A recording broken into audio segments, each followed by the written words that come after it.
সেই কবরবাসীগুলা কবরে, ওই কবরবাসীগুলা তাদের পূর্ববর্তীদের জন্য দোয়া করেছিল বিদায় আজকে আপনারা তাদের জন্য দোয়া করতেছেন।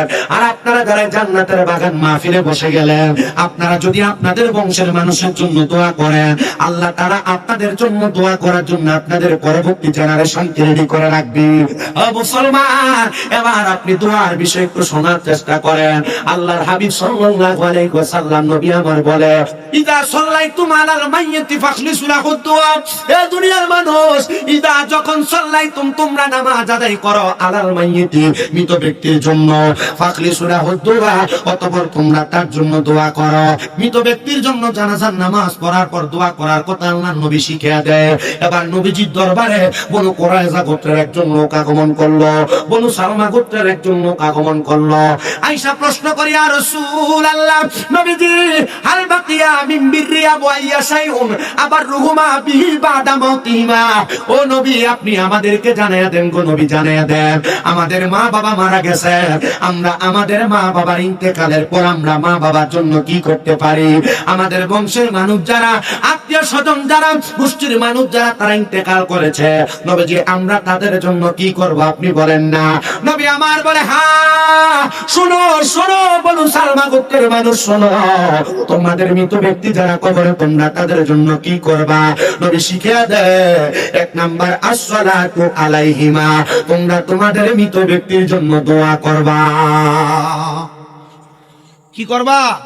এখানে এমন অনেক বৃদ্ধ বয়স্ক আছে যাদেরকে মা বাবার কুরস্থান যেখানে, এখানে নিয়ে যদি বলা হয় দেখে আপনার বাবার কবর কোনটা দেখায় দেন, চিনবে না। দেখে আপনার মায়ের কবর কোনটা চিনায় দেন, চিনবে না। এমন অনেক সন্তান আছে মা বাপকে মাটি দিয়ে আসছে, দীর্ঘ 1 বছর মা বাবার কবরের সামনে যায় জিয়ারত করে না, আছে না? আপনারা জানেন কবরবাসী আপনার মা আপনার বাবা যারা কবরে, এদের জন্য আপনি যদি দোয়া না করেন, আল্লাহ তাআলা আপনাকে যখন হাসরের ময়দানে তুলবেন আপনাকে জালেম হিসেবে উঠাবেন। কি হিসাবে? আজকে তো এই সিংড়াপাড়ার মানুষের কপাল ভাগ্য, মাহফিল ইন্তেজামিয়া কমিটি, মাহফিল কমিটি তো আপনারা, মাহফিল কমিটি আপনাদেরকে এই জালেম হওয়া থেকে বাঁচানোর জন্য মাহফিলের আয়োজন করছে। আমাকে হুজুর ঘরে বলতেছে যে হুজুর গতকালকে 3টা মাহফিল গেল আমাদের এলাকায়। আসলে তো গেছে। আর আপনারা যে পরিমাণ ওয়াজ শুনেন, ওয়াজ শুনলে যদি মানুষ হেদায়েত হইতো তাহলে আমার মনে হয় সবার আগে মাইক আলাদা হবে। কথা বোঝে না, ঠিক না? ওয়াজ এখন মানুষ হেদায়েত হচ্ছে না, তবে হ্যাঁ এতটুকু করা যায়, এই ওয়াজ মাহফিল দিয়ে মানুষদেরকে কোরআনের পথে, হাদিসের পথে, ইসলামের শরীয়তের পথে রাখা যায়। আর যদি এটা না হতো তাহলে মানুষ তার দুম দুম দুম ঢোল বাজনা গান বাজনা নিয়ে করে। কথা বলেন না, ঠিক কিনা? আপনারা দেখছেন হয়তো কিছুদিন আগে যে আবুল সরকার এবি আদব কি সুন্দর করে বলতেছে, দেখেন এক সুন্দর হাত নাচাচ্ছে আর বলতেছে আল্লাহ একই মুখে কত কথা বলে, আল্লাহর আমাটা কোনটা ভুয়া কোনটা আমি পাই না। নাউজুবিল্লাহ পড়েন মিয়া। এ বলতেছে কুল আউযু বিরাব্বিন নাস মালিকিন নাস ইলাহিন নাস মিন শাররিল ওয়াসওয়াসিল খান্নাস আল্লাযী ইউওয়াসওয়িসু ফি সুদুরিন নাস মিনাল জিন্নাতি ওয়ান নাস। আল্লাহ নাকি সূরা নাসের সব জায়গায় নাসার কথা বলছে। নাউজুবিল্লাহ বলেন না। আচ্ছা, এগুলা কি কোনো কথা হয়? যুক্তিসঙ্গত কথা হয়? এগুলা কোরআনকে অবমাননা করে, কোরআনের আইনের বিরোধিতা করে। আমি বারবার বাংলাদেশের যিনি রাষ্ট্রপ্রধান বর্তমানে ডক্টর ইউনূস সহ প্রশাসনিক কর্মকর্তাদের কাছে আমার মিডিয়াগুলোর মাধ্যমে আমি আবেদন করছি, এমন যারা কোরআন অবমাননা করে এদেরকে বাংলাদেশের জাতীয় মসজিদ বাইতুল মুকাররমের সামনে নিয়ে জিব্বাটা টান দিয়ে এদের কাইটা দেন। ভবিষ্যতে কোনো নাস্তিক মুরতাদ কোরআনকে নিয়ে বাজে মন্তব্য করার সাহস দেখাতে পারবে না। ডান হাত তুলে বলেন ঠিক না বেঠিক?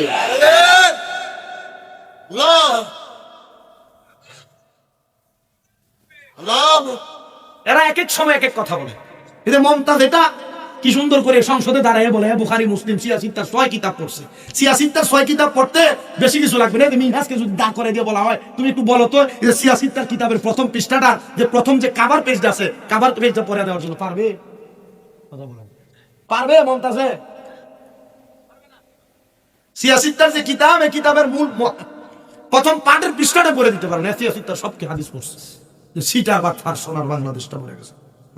আর তাও সংসদের মতো পবিত্র জায়গায় বসে সেগুলো আছে কিনা আল্লাহর কসম করে বলি, আমি আমার ওয়াজের স্টেজে কখনো রাজনীতির বক্তব্য দিই, এটা আমার স্বভাব না। আমি ওয়াজে আসি ডাইরেক্ট আলোচনা করতে। আপনি আমার যতক্ষণ আলোচনা করব আপনি টাইম ধরেন। আমি ঠিক এখানে যখন বসছি 9:47 বাজে, ঠিক 47 থেকে আমি যতক্ষণ বয়ান করব ফালতু কোনো কথা আমার জবান দিয়ে আসবে না। আমি যে কথাগুলো বলবো কথাগুলো আপনার জন্য উপকারী, আমার জন্য উপকারী, এলাকার জন্য উপকারী, মা বোন যারা তাদের জন্য উপকারী। আপনার বড় সৌভাগ্যবান মা বোনেরা, আপনার বড় সৌভাগ্যবান সিংড়াপাড়ার মানুষেরা, আজকে আপনারা আপনাদের বংশের মানুষের জন্য দোয়া করুন। সুবহানাল্লাহ নাই? সুবহানাল্লাহ। আমি আপনাদের উদ্দেশ্যে আরো বলি, শুনেন।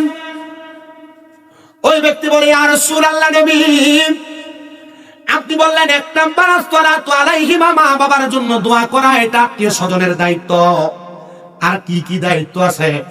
আপনারা মনে করেছেন আপনাদের বংশের মানুষ মারা যাওয়ার পরে মনে হয় মাটি দিয়ে দিলাম, দায়িত্ব শেষ হয়ে গেছে? হ্যাঁ?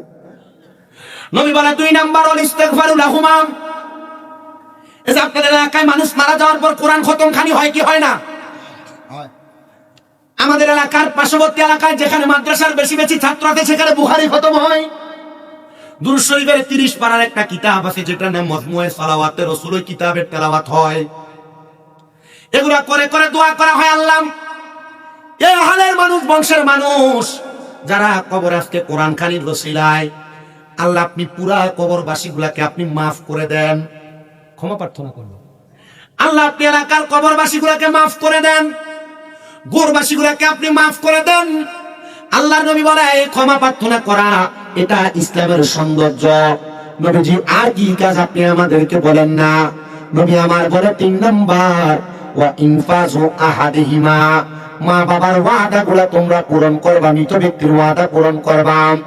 কোন মানুষ ইন্তেকাল করার পরে তার সন্তানরা তার জায়গা জমি ভাগাভাগি করা নিয়ে পারাপারি লেগে যায়। 4 দিন যাইতে শেষ হয় না, 40 দিন যাইতে শেষ হয় না, জমি ভাগাভাগি শুরু হয়ে যায়। আছে না নাই? কথা বলেন না, আছে কি নাই? আরে মুসলমান শোনো শোনো, নবী বলেন না না, ওয়া ইনফাজু আহাদিহিমা, মৃত ব্যক্তির যদি কোনো ঋণ থাকে তোমরা ঋণগুলা পরিশোধ করে দিবা, মৃত ব্যক্তির ওয়াদাগুলা তোমরা পালন করে দিবা। এ আল্লাহর হাবিব সাল্লাল্লাহু আলাইহি ওয়াসাল্লাম নবী আপনি বলেন না কি কি দায়িত্ব আছে? নবী আমার বলতেছেন এর মধ্যে 4 নাম্বার দায়িত্ব ওয়াসিলাতুর রাহমিল্লাতি লা তুসালু ইল্লা বিহিমা। 4 নাম্বার দায়িত্ব হলো মা বাবার আত্মীয় স্বজন যারা তাদের সম্পর্কে সঙ্গে সঙ্গে সম্পর্ক বজায় রাখবা। আর 5 নাম্বার হলো ইকরামু সাদিকিহিমা, মায়ের বয়সী বাবার বয়সী মুরব্বীদেরকে, বন্ধু বান্ধবদেরকে সম্মান করবা।